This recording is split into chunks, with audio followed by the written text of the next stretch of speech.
అమ్మాయి కనిపిస్తే వావి వరుసలు కూడా మర్చిపోయి అత్యాచారాలు చేస్తూ ఉన్నారు. ఇదేం మాయరోగంరా వెధవల్లారా అని తిట్టాలనిపిస్తున్నప్పటికీ కూడా, దానివల్ల ఎలాంటి ఉపయోగం లేదు అనైతే అనిపిస్తూ ఉంది. అంటే శిక్షలు కరెక్ట్‌గా లేకపోవడం వలన ఇవి కంటిన్యూస్‌గా జరుగుతూ ఉన్నాయి. కాస్త సిగ్గు, ఎగ్గు ఏమీ లేకుండా తండ్రి, అన్నయ్య, బాబాయి, మామ ఏది కూడా వావి వరుసలు లేకుండా, వయసుతో సంబంధం లేకుండా, ఇష్టం వచ్చినట్లు అసలు విచక్షణా రహితంగాను కాస్త కూడా ఫస్ట్ ఆఫ్ ఆల్ భయం లేకుండాను అత్యాచారాలు చేస్తూ ఉన్నారు అనంటే మాత్రం అంటే కామంతో కొవ్వెక్కిపోయి కొట్టుకుంటున్నారు అంటే వీళ్ళకి ఎలాంటి పనిష్మెంట్ ఇవ్వాలి అని అసలు మాట్లాడడానికి కూడా పదాలు చాలడం లేదు. ఇలాంటి వెధవల్ని ఏం చేయాలి అని.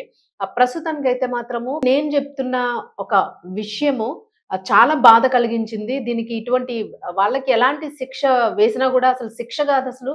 ఇలాంటి వాళ్ళని ఎక్కడ ఏది కట్ చేసి ఏం చేయాలి అన్నది ఒక ఒపీనియన్ ఉన్నప్పటికీ కూడా ఏది మాట్లాడలేని పరిస్థితి. ఏదైనా చర్య తీసుకోవాలన్నా గూడా ఇది పోలీసులే తీసుకోవాల్సుంటుంది. అధికారం వాళ్ళ చేతుల్లోనే ఉంటుంది. మరి వాళ్ళెలాంటి శిక్ష వేస్తున్నారు? భయం లేకుండా వీళ్ళు తరచుగా చేస్తున్నారు అనంటే చట్టాలు ఎంత కఠినంగా మారాలి అన్న అవసరమైతే ఈ కేసులో కనిపిస్తూ ఉంది. అలాగే ప్రతి ఒక్కరు గూడాను ఇప్పుడు ఈ న్యూస్ వైరల్ అవుతూ ఉంది. చాలా బాధను కలిగిస్తూ ఉంది. దీనికి ఎలా రియాక్ట్ అవ్వాలి అన్న దాని గురించి మీరు విన్న తర్వాత మీకేమనిపించిందో దయచేసి మెసేజ్ రూపంలో తెలియజేయండి.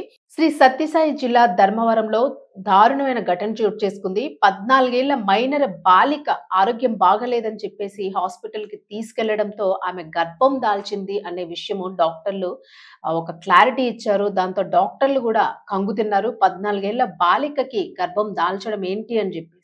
మరి ఈ కేస్‌ని నమోదు చేసుకొని దర్యాప్తు చేశారు. దర్యాప్తు చేసిన నేపథ్యంలో వెలుగు చూసిన విషయాలు ఈ దారుణానికి ఆమె పెంపుడు తండ్రి, అతని బావమరిది అత్యాచారం చేసి పాల్పడినట్లుగా గూడా బాలిక వెల్లడించడం జరిగింది.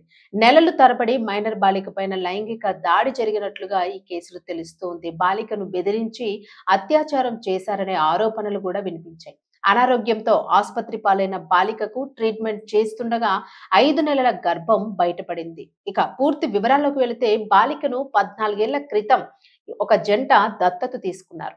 పెంపుడు తల్లిదండ్రులు ఆమెను కంటికి రెప్పలాగా కాపాడాల్సిన అవసరం చాలా ఉంది. అయినప్పటికీ తండ్రి, అతని బావమరిది కలిసి ఆమెపై లైంగికంగా దాడికి పాల్పడ్డారు. అది ఒక్కసారి కాదు, 2 సార్లు కాదు.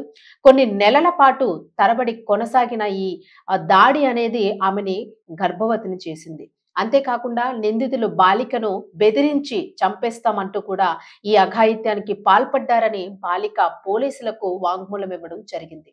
మరి బాలికను అత్యాచారం చేసి గర్భవతి అని తెలిసిన తరువాత ఈ వ్యక్తులు పరారీలో ఉన్నారు. మరి దీనికి సంబంధించి ఖచ్చితంగా కఠినమైన చర్యలు తీసుకోవాలని చెప్పి ప్రతి ఒక్కరు కూడా ఆందోళన వ్యక్తం చేస్తున్న పరిస్థితి. ఇలాంటి కఠినమైన చర్యలు తీసుకుంటే గాని ఇటువంటి వాళ్ళకి బుద్ధి రాదు అని చెప్పేసి అంటూ ఉన్నారు. అయితే వీళ్ళకి ఏదైతే యావజ్జీవ కారాగార శిక్ష విధిస్తారో హత్యకి సంబంధించి అంతకన్నా కఠినమైన శిక్షలు ఇటువంటి మైనర్ బాలికల పైన అత్యాచారానికి పాల్పడుతున్న సొంత వాళ్ళు అయి ఉంటే మరింత కఠినమైన శిక్షలు ఉండాలి అని చెప్పేసి అయితే ప్రతి ఒక్కరు కోరుతున్న పరిస్థితి. మరి ఈ కేసులోని 14 ఏళ్ల కూతురు దత్తత తీసుకున్నారు. ఈ పాపని 14 ఏళ్ల క్రితము వాళ్ళకి పిల్లలు లేరు అని జెప్పేసి, అలా దత్తత తీసుకున్న పాపని జాగ్రత్తగా కాపాడుకోవాల్సింది పోయి, ఆ తండ్రే ఆ బాలిక పైన అత్యాచారం చేయడము, బాలికతో పాటు చుట్టాలు ఆయన బావమరిది వీళ్ళు గూడా అత్యాచారం చేయడము పలుమార్లు అనేదైతే తీవ్ర స్థాయిలో ఆందోళన కలిగిస్తుంది. మరి అక్కడున్న తల్లి ఏం జేస్తుంది? తల్లి ఉందా లేదా? మరి ఆమెకి తెలిసే జరిగిందా? ఈ కోణంలో గూడా పోలీసులైతే దర్యాప్తు చేస్తూ ఉన్నారు. మరి ఇలాంటివి మాత్రం సొసైటీలో ఎప్పుడు తగ్గుముఖం పడతాయి అనే పెద్ద ఎత్తున ప్రశ్న అయితే వినిపిస్తూ ఉంది. మరి ఈ బాలిక 14 ఏళ్ల బాలిక ఇప్పుడు గర్భం దాల్చింది. మరి దీనికి బాధ్యులెవరు? ఎవరు బాధ్యత వహిస్తారు అనేది ఇక్కడ పెద్ద ప్రశ్నగా ఉంది. బాలికకి సంబంధించి ఆ వ్యక్తుల మీద అయితే మాత్రము పోక్సో కేసుని నమోదు చేయడం జరిగింది. నమోదు చేయడమే కాదు కఠినతరమైన శిక్ష పడాల్సిన అవసరం ఉంది అని చెప్పేసి ఆగ్రహం వ్యక్తం చేస్తున్న పరిస్థితి. వీళ్ళు మరలా జీవితంలో బయటికి రాకుండా శిక్ష వేయాలి అని చెప్పేసి అయితే ఆందోళన వ్యక్తం చేస్తూ ఉన్నారు. మరి గత కాలంలోనైతే తల్లిదండ్రులను, అన్నదమ్ములను ఎవరో ఒకరిని తోడించుకుని పంపించేవాళ్ళు. ఇప్పుడు అలాంటి పరిస్థితి కూడా లేని దౌర్భాగ్యమైన దుస్థితి నెలకొంది. ఇప్పుడు సమాజంలో ఉన్న ఆడపిల్లలకి ఇది ఎలా అసలు వాళ్ళకి ఎలాంటి సేఫ్టీ వస్తుంది? ఏ రకమైన చర్యలతోనో వాళ్ళకి సేఫ్టీ హ్యాండ్స్‌లో వాళ్ళు ఉండగలుగుతారు అనేదైతే పెద్ద ప్రశ్నగా ఇక్కడ కనిపిస్తూ ఉంది. ప్రస్తుతానికైతే బాలికకి చికిత్స జరుగుతూ ఉంది. మరి అసలు ఆ బాలిక పరిస్థితి తరువాత ఎలా ఉంటుంది?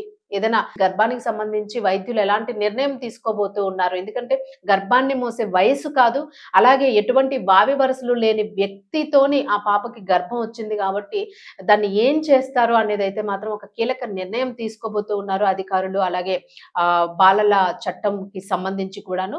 మరి దీనిపైన మాత్రం కఠినతరమైన శిక్షలు అమలు చేయాలని చెప్పేసి అయితే కోరుతున్న పరిస్థితి.